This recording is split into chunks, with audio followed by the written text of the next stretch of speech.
A situação anda tão caótica, tão desesperadora para Luiz Inácio Lula da Silva, que ele foi pego completamente de surpresa aqui nesse dia de hoje, mais precisamente agora, neste exato momento, porque saiu, tá, uma péssima notícia para o Lula da Silva, que ele ficou completamente desconcentrado e furioso, tá? Com esta péssima notícia, o Lula ficou desconcertado e furioso. Agora, a segunda informação que eu vou trazer aqui daqui a pouco também para vocês nesse vídeo, eu vou trazer as duas aqui para vocês. A segunda informação que foi confirmada aqui também neste exato momento, e a notícia fresquinha, tá? Que acabou de sair do forno, eu considero uma notícia terrível para Luiz Inácio Lula da Silva. E o impacto foi tão grande, que ele teve que marcar reunião ali de última hora, porque vão tentar salvar a pele do Lula, mas a coisa é tão grave que eu acho praticamente impossível o Lula reverter essa situação. E essa outra bomba, nessa notícia terrível que foi divulgada, porque a primeira é uma péssima notícia, a segunda é uma notícia terrível. O problema é que essa notícia terrível, o Lula não vai conseguir reverter. E isso aqui, gente, deixou o homem extremamente desesperado. Vocês vão entender, gente. E o Lula tem todo motivo do mundo para estar completamente desnorteado, marcando reunião de última hora para tentar salvar sua pele, mas nesse caso aqui é praticamente impossível. Eu vou trazer a informação, a gente vai analisar, a gente vai conversar e vocês vão me dizer se realmente o Lula tem alguma condição de reverter essa gente, tá? Lamentavelmente, isso aqui vai ser noticiado no mundo inteiro, tá? O Lula da Silva fez com que o Brasil reconhecesse a vitória. Ou seja, vitória não, né? O golpe que o ditador Nicolás Maduro deu na Venezuela. Sim, gente, tá? Agora não restam dúvidas. Se alguém tinha alguma dúvida de que ele ia ter coragem de fazer isso com o Brasil, de obrigar o Brasil a reconhecer uma vitória fraudulenta, tá? Do ditador na Venezuela, sim. Agora não resta mais nenhuma dúvida, né, gente? O Brasil reconheceu a vitória do ditador Nicolás Maduro. O Lula fez isso ao enviar uma embaixadora para presenciar. Governo Lula ignora sequestro de Maria Corina e envia embaixadora à posse de Maduro. Eu quero ver aquelas jornalistas militantes de esquerda falando sobre isso aqui. Depois de o Maduro ter sequestrado a Maria Corina Machado, o Lula ainda teve coragem de enviar a embaixadora à posse do ditador Nicolás Maduro. Eu quero ver o que é que aquelas jornalistas vão falar. Andréa Sadi, Miriam Leitão, Natuza Neri, a Daniela Lima, né, que parece mais uma assessora de imprensa do Lula, o que elas vão falar sobre essa decisão do Lula de obrigar o Brasil a reconhecer a vitória do ditador? Tá aqui, gente, ó.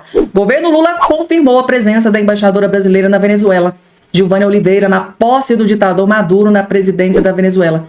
O evento acontece nesta sexta-feira, dia 10, em Caracas. A decisão do governo petista foi mantida, apesar do sequestro da opositora Maria Corina Machado na última quinta-feira, 9, enquanto ela participava de um protesto. A justificativa é de que a manutenção de relações diplomáticas com a Venezuela é necessária para mediar conflito. Gente, que justificativa mais vexatória, humilhante. Meu Deus do céu, que vergonha essa justificativa do governo brasileiro de tomar essa decisão. O presidente Lula, por sua vez, insiste na narrativa de que não reconhece o resultado das eleições da Venezuela e que Maduro deve explicações à comunidade internacional e ao Brasil sobre a falta de transparência no processo eleitoral. Porém, as relações com a ditadura permanecem. Gente, vai ser essa a narrativa das blogueiras lá do UOL e da Globo News. Gente, são relações institucionais. Para não comprar briga, né, com o vizinho, a gente vai lá, faz a política da boa vizinhança, mandou só uma embaixadora, mas olha, o Lula não reconhece. Mas isso aqui é muito mais grave do que a gente imagina, tá? Porque o Itamaraty, ao enviar uma embaixadora do Brasil para reconhecer a vitória, para o mundo, é o Brasil que está reconhecendo o golpe do ditador Nicolás Maduro. Ou seja, um dos dias mais humilhantes da vida da política brasileira aconteceu nesse dia de hoje. O dia em que o Brasil reconheceu a vitória de uma fraude eleitoral, de um golpe eleitoral, que foi o que aconteceu na Venezuela. Lamentavelmente, o Lula não pensou duas vezes em passar pano para o seu ditador de estimação, Maduro. Próxima informação na tela, gente, fiz questão de trazer esse vídeo para vocês. O nosso querido Rodrigo Constantino, ele detonou a nova fiscalização do Pix pelo governo Lula, que gosta tanto dos pobres que só pensa em multiplicá-los.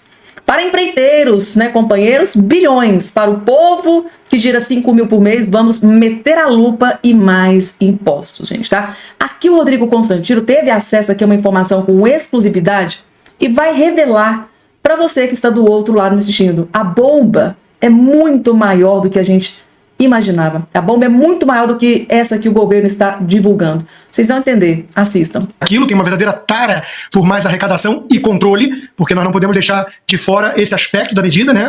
Um controle que remete ao panóptico do Bentham, ao Big Brother do Orwell, né? Uma coisa de ter cada cidadão brasileiro, né, sob a lupa para poder controlar a vida dos indivíduos. É disso que se trata, e todo regime comunista sempre fez isso. Mas o problema é que a população não está sabendo muito bem como se proteger, para onde correr, né? Claro, tem alguns mais sofisticados que falam em Bitcoin, mas tá me parecendo que vai acontecer que nem na Argentina lulista, que está sendo resgatada agora pelo liberal Javier Milei, né, que colocou de volta a economia nos trilhos. Na Argentina lulista, todo mundo correu pro dólar, para moeda, papel, moeda mesmo. Você imagina nesse cenário de controle e tara por arrecadação, falar da tal moeda digital do Banco Central, o Drex, né? A gente sabe do que se trata. A gente sabe que eles só pensam naquilo. É um governo que gasta, como o próprio deputado esclareceu, né? 16 bilhões para a Lei Rouanet dos artistas engajados, tem. Agora, vão cortar benefício social, não vão fazer uma política de controle da gastança pública, não tem nenhum projeto para corte de gastos, não tem nenhuma grande notícia de operações para combate à corrupção em larga escala, que voltou, obviamente, à ordem do dia com o ladrão que voltou à cena do crime, como diria Alckmin, né? Então, de novo, para empreiteiros, companheiros, bilhões. Para o povo que gira, não quer dizer que ganhe isso, 5 mil reais por mês, vamos meter a lupa e, eventualmente, mais impostos. É o governo dos pobres que pensa sempre em multiplicá-los. Sabe, pessoal, endossando aqui essa crítica, né, do nosso querido Rodrigo Constantino, se vocês concordam, coloca aqui embaixo a sua opinião, gente, tá? Com as palavras dele. Eu tive acesso aqui agora há poucos instantes de um vídeo da jornalista Vera Magalhães, e durante esse vídeo ela cita a seguinte, ela faz uma pergunta, né? Cadê o plano de governo do Lula, né? Aquele plano de governo que ele disse que ia implementar durante a campanha eleitoral. E ela questionou, isso vindo de uma jornalista esquerdista, uma das jornalistas mais de esquerda que existe na face da Terra. Vera Magalhães, ela fez a pergunta, gente, cadê o plano de governo do Lula que até agora absolutamente nada foi implementado? A não ser taxas, cobranças de taxas, trazer o imposto, né, mais caro do mundo, né, para o povo brasileiro, né, a partir de agora o povo brasileiro vai pagar o imposto mais caro do mundo. E ela fez a seguinte pergunta, cadê, né, o plano de governo do Lula, que ele ganhou a eleição divulgando esse plano de governo? Até agora absolutamente nada foi implementado, ou seja, um estelionato eleitoral. Ele mentiu para o povo brasileiro que queria fazer isso, era o plano de governo dele, mas até agora nada foi implementado. Agora a questão que eu vejo em toda essa questão, né, respondendo essa pergunta, né, da Vera Magalhães, né, cadê o plano de governo do Lula? O Lula, ele tem planos de gastar, torrar malvadescamente o dinheiro do contribuinte como se não houvesse amanhã.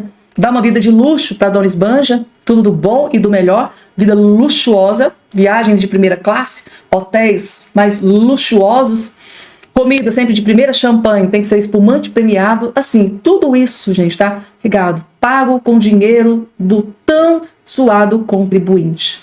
Esse é o plano do Lula, gastar, torrar o dinheiro. Ele não sabe se vai estar na presidência em 2026, não sabe se vai se reeleger, sua popularidade despencando, principalmente depois dessa alta do dólar, inflação subindo e o poder de compra do povo despencou.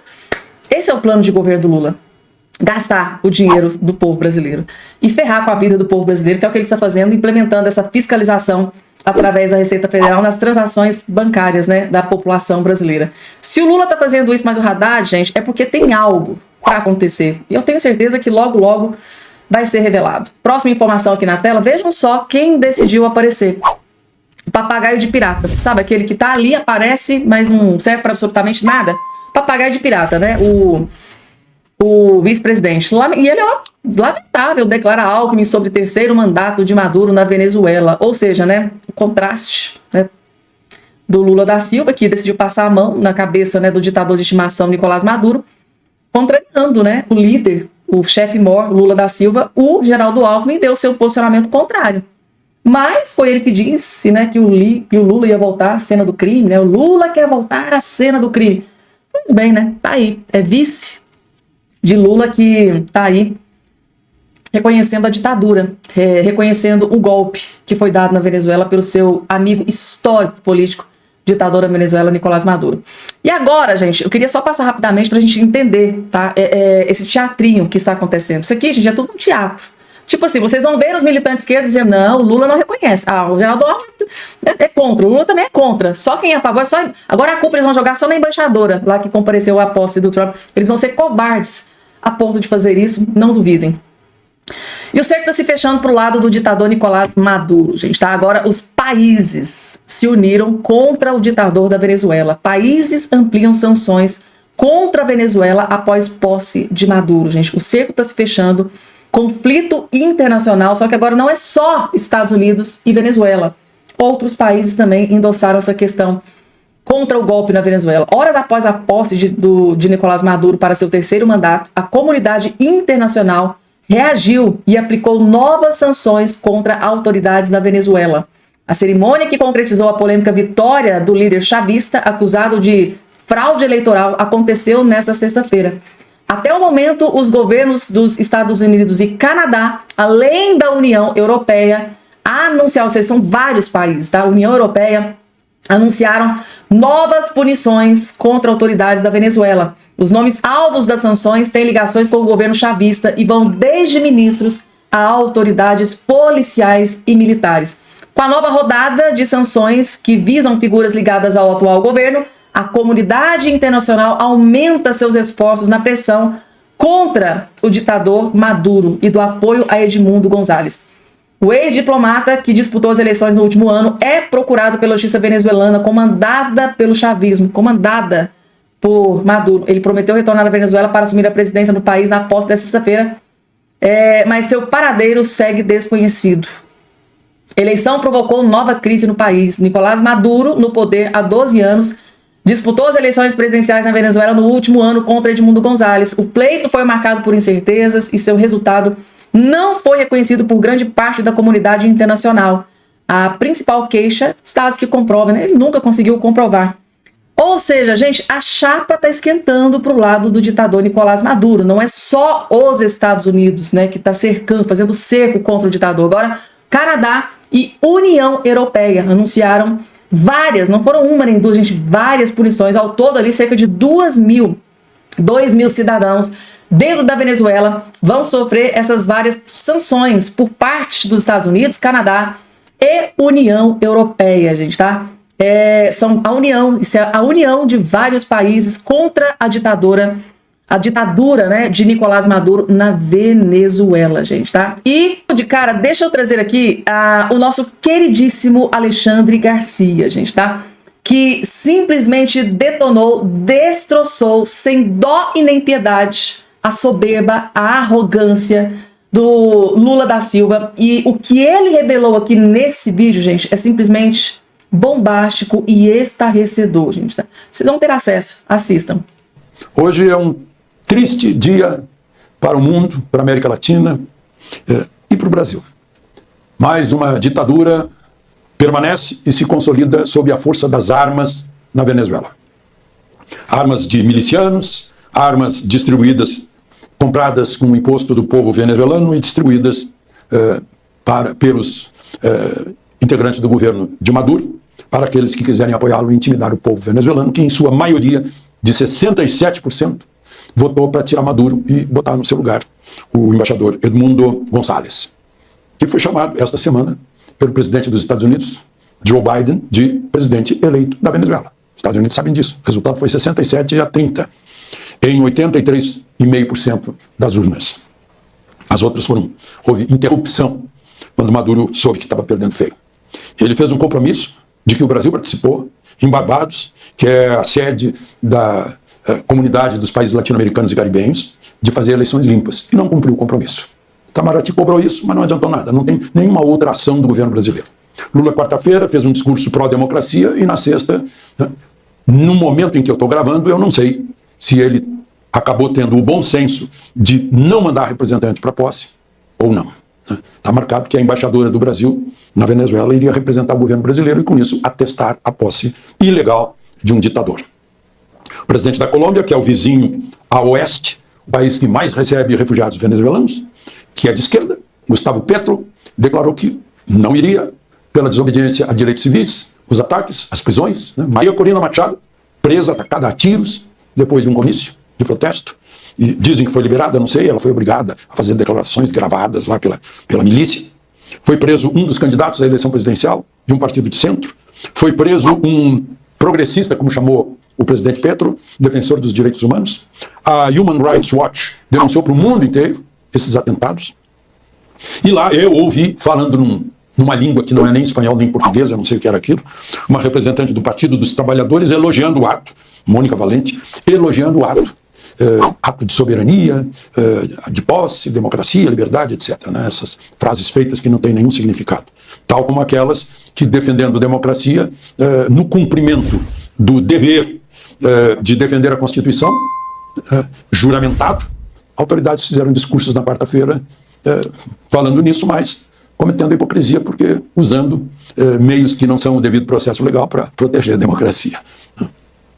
Então é isso que a gente vive, por isso que é um dia preocupante, porque Maduro é um termômetro do que somos no continente, democratas sinceros ou apenas hipócritas, que usam democracia como um rótulo de propaganda, para enganar incautos. Mas pouco a pouco, graças ao iPhone que o Jobs lançou num 9 de janeiro de 2007, está fazendo 17 anos, fez 17 anos ontem, graças a isso, a gente se informa mais, e muito mais.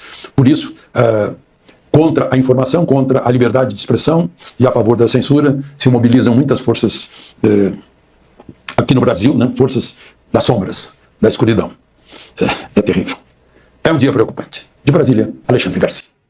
Vocês viram que durante o vídeo, gente, tá? O Alexandre Garcia ficou na dúvida. Será mesmo que o Lula da Silva vai enviar mesmo? Será que ele vai ter coragem de fazer com que o Brasil reconheça a vitória do ditador Nicolás Maduro? Será que o Lula vai realmente ter a coragem de enviar a embaixadora para reconhecer o golpe, né, do Maduro lá na Venezuela? Pois bem, gente, tá? Sim, ele enviou. Eu vou trazer essa notícia agora na tela para vocês, mas antes coloque aqui embaixo a sua opinião com relação a essa fala do Alexandre Garcia. Vocês concordam em gênero, número e grau ou discordam em algum posicionamento que ele disse aqui nesse vídeo? Coloca aqui embaixo a opinião de vocês, gente, tá? Tá aqui, gente. Informação na tela. Vamos falar de Jair Messias Bolsonaro, gente, tá? São duas informações que eu vou trazer aqui sobre o Bolsonaro, extremamente importantes, sobre uma nova estratégia do Bolsonaro para reverter toda essa situação contra ele, né, que o judiciário está implementando contra ele nesse momento. Vamos lá, a primeira informação divulgada foi essa aqui. A Malu Gaspar trouxe essa informação, a nova estratégia da defesa de Bolsonaro sobre o impedimento de Alexandre de Moraes, ou seja, né, os advogados do Bolsonaro sempre vinham batendo nessa tecla de pedir o impedimento, né, do Alexandre de Moraes sobre as ações contra o Bolsonaro no STF. E agora, qual que é a nova estratégia? Com a chegada, né, do criminalista Celso Villardi, a defesa do ex-presidente Jair Bolsonaro já sinalizou nos bastidores que deve abandonar a estratégia de insistir no impedimento do ministro Alexandre de Moraes do Supremo Tribunal Federal na supervisão do inquérito da trama, né? Não vou nem falar o nome, porque eles adoram utilizar esse termo. Villardi tem bom trânsito no STF, é respeitado no meio jurídico e já atuou na defesa de empresas como Americanas, de executivos da Camargo Correia no âmbito da Operação Lava Jato e do ex-tesoureiro do PT, Delúbio Soares, no caso do Mensalão. Ele tem uma relação ampla com a imprensa, com membros da corte e inaugura um capítulo novo da defesa, disse reservadamente a equipe de coluna, a equipe aqui da coluna, um aliado de Bolsonaro. Interlocutores do ex-presidente contam que Villardi tem dito que terá um posicionamento mais técnico e menos beligerante em relação ao Supremo, por considerar que o confronto só tensiona ainda mais o ambiente e complica a situação de Bolsonaro no STF. A decisão de não insistir no impedimento de Moraes tem a ver com esse novo posicionamento que, de acordo com aliados que conversam com o advogado, se resume em não contestar fatos consumados. A colunista Bela Megali, para a colunista, ele disse que respeita e seguirá respeitando o STF. O STF já rejeitou 2 pedidos de impeachment de impedimento de Moraes feitos por Bolsonaro nos últimos 13 meses. Um dos recursos foi rejeitado por 9-1 em dezembro do ano passado, e outro pedido ainda aguarda análise sem previsão de julgamento. Internamente, o novo entendimento da defesa do novo advogado Bolsonaro é de que a questão já está decidida. Essa questão de impedimento do Alexandre de Moraes, eles não vão mudar de ideia. Bolsonaro finalmente tenta uma aproximação com o STF, talvez um pouco tarde demais, diz um influente advogado de um dos 40 indiciados da trama. Ele quer distensionar a relação com a Suprema Corte, mas se vai conseguir é outra história. Então, assim, gente, essa é uma estratégia do Bolsonaro, que contratou um novo advogado, né? Essa notícia foi divulgada aí nos últimos dias, e agora ele não vai mais insistir nessa coisa de que, eu quero que o STF declare o Alexandre de Moraes impedido, suspeito, né, de participar de tudo isso, desse julgamento, porque ele é uma das pessoas que foram atacadas, que poderiam ser atacadas, né, pelo suposto golpe, tá? A trama de acabar com a vida de Lula, de Alckmin e tal. Então, eles fizeram essa tentativa, né? A equipe, o corpo jurídico do Bolsonaro tentou isso 2 vezes, foi negada, e o novo advogado não quer tentar mudar uma coisa que já vem sendo sempre defendida pelo STF. Aí, gente, tem uma outra informação, que é essa que está aqui na sua tela, tá? Que foi o recado de Bolsonaro ao STF com a contratação do novo advogado, tá? Tá aqui a informação do jornal O Globo. A contratação do criminalista Celso Bilardi para reforçar a equipe de Bolsonaro teve entre seus objetivos mandar um recado para o STF. Conciliador e com bom trânsito na corte, o advogado entra como um sinal de que a defesa tenta achar uma espécie de bandeira branca ao Supremo.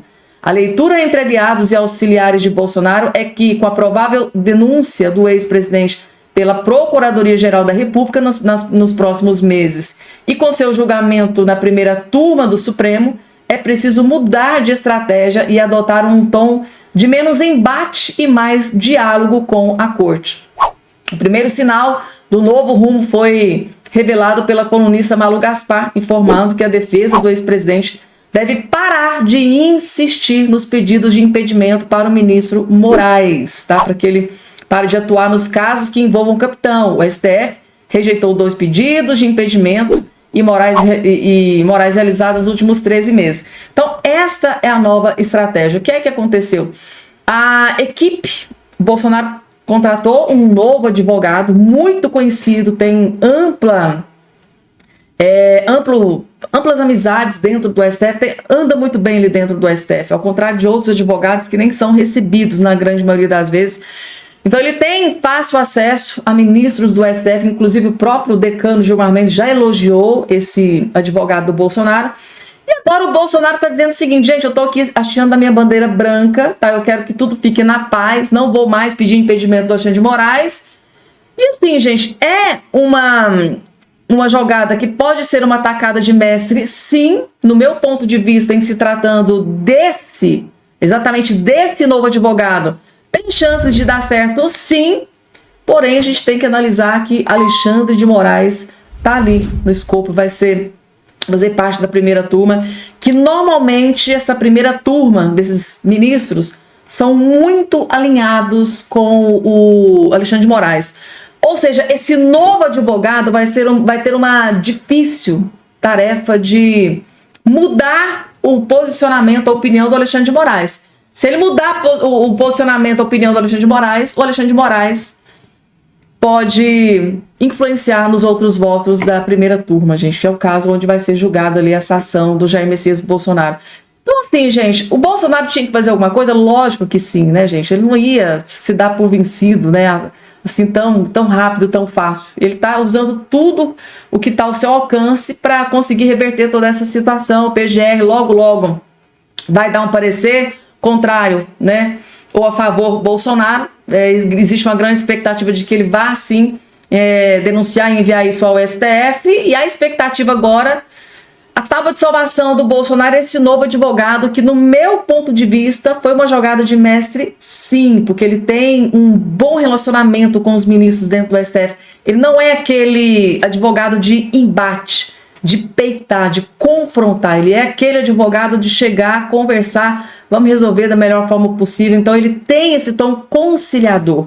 E para o Bolsonaro, eu acho que isso vai fazer mas toda a diferença. Hoje eu gostaria de falar daquela loucura que aconteceu ontem na Venezuela, né? A prisão e o sequestro da Maria Corina, ela grava um vídeo, horas depois é liberada, enfim. O que de fato aconteceu ali? Bom, na minha humilde opinião, após aquele imenso comício que ela fez, a estimativa é de mais de 200 mil pessoas ali, naquela praça em Caracas, na Praça Simão Bolívar, quem diria.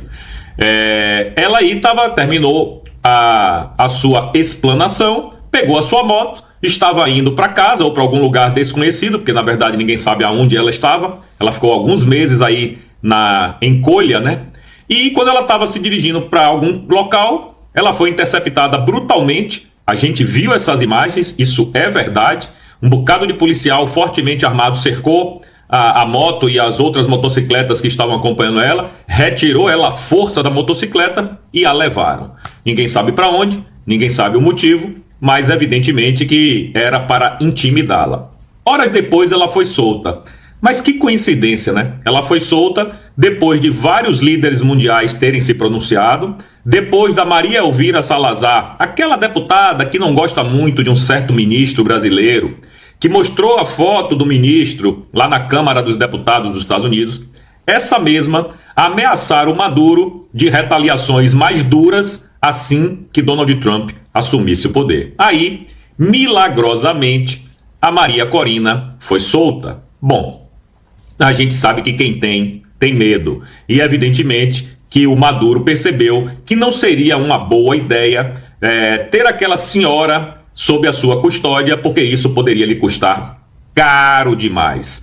Evidentemente que imediatamente o regime espalhou através do Diosdado Cabello que isso tudo era mentira, que ela não tinha sido presa, que era uma invenção da Maria Corina, etc e tal. Só que nós temos imagens para provar isso, né? E acreditar em comunista é um erro fatal. Bom, o que é que eu acho que vai ser o futuro da Venezuela? É um achismo, porque eu não tenho bola de cristal. Mas eu acredito que a gente está vendo aí os últimos dias do governo Maduro. Quando eu digo os últimos dias, eu não estou falando de uma semana, 2 semanas, um mês, não. Pode ser que tarde um pouco mais, mas a gente está vendo a debacle desse regime que já passou da hora de cair. Porque quando Trump assumir, realmente as coisas vão mudar e pior para ele. Bom, as placas tectônicas da política do Fórum de São Paulo estão se mexendo. De um lado, o lado mais retrógrado, se é que existe isso, se é que o Fórum de São Paulo não é todo assim, mas o lado mais antigo, digamos assim, do Fórum de São Paulo, através do Lula, simplesmente bateu o pezinho e disse que vai manter a ida da embaixadora do Brasil lá para a posse do Maduro, o que é um absurdo, porque isso é simplesmente corroborar com a fraude escancarada que aconteceu nas eleições.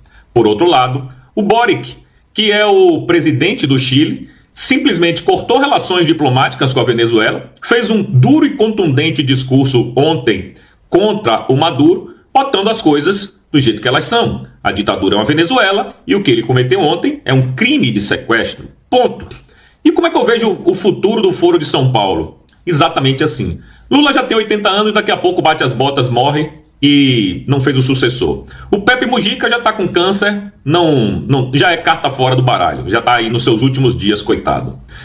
Cuba não apita mais em muita coisa no Foro de São Paulo, quando eu digo assim, olhando para o futuro, porque Dias-Canel simplesmente não tem esse poder todo no Foro de São Paulo hoje. E Maduro vai cair. Tudo isso vai cair no colo do próprio Boric.